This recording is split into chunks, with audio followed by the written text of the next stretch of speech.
৩০০ fit এলাকায় তাকে দেওয়া গণ-অভ্যর্থনামূলক সংবর্ধনায় বক্তব্য দেওয়ার সময় দেশের মানুষের প্রতি গভীর কৃতজ্ঞতা ও সম্মান প্রকাশ করেন বিএনপির ভারপ্রাপ্ত চেয়ারম্যান তারেক রহমান। লক্ষ লক্ষ মানুষের উপস্থিতিতে দেওয়া বক্তব্যে তিনি বলেন, দেশের মানুষ যে সাহস, ধৈর্য ও ঐক্যের পরিচয় দিয়েছেন তা তার রাজনৈতিক জীবনের অন্যতম বড় শক্তি। তিনি জানান, এই ভালোবাসা ও সমর্থন তাকে আগামীর লড়াইয়ে আরও দৃঢ়ভাবে এগিয়ে যেতে অনুপ্রাণিত করেছে। বক্তব্যে তারেক রহমান বলেন, দীর্ঘদিন ধরে দেশের মানুষ নানা প্রতিকূলতা, নিপীড়ন ও চাপের মধ্যেও গণতন্ত্র, ভোটাধিকার ও ন্যায্য বিচারের প্রশ্নে আপোষহীন থেকেছেন।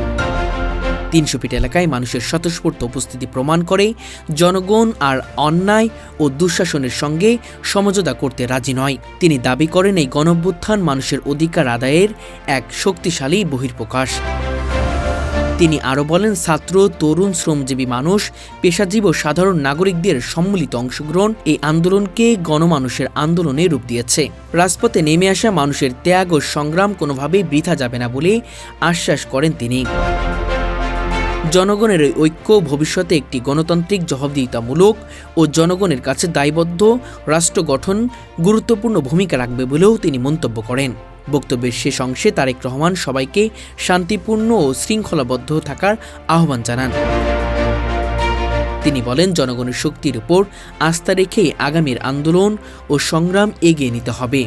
ঐক্য বজায় রেখে গণতন্ত্র পুনরুদ্ধার ও মানুষের অধিকার প্রতিষ্ঠার লক্ষ্যে সবাইকে একসাথে কাজ করার আহ্বান জানান তিনি।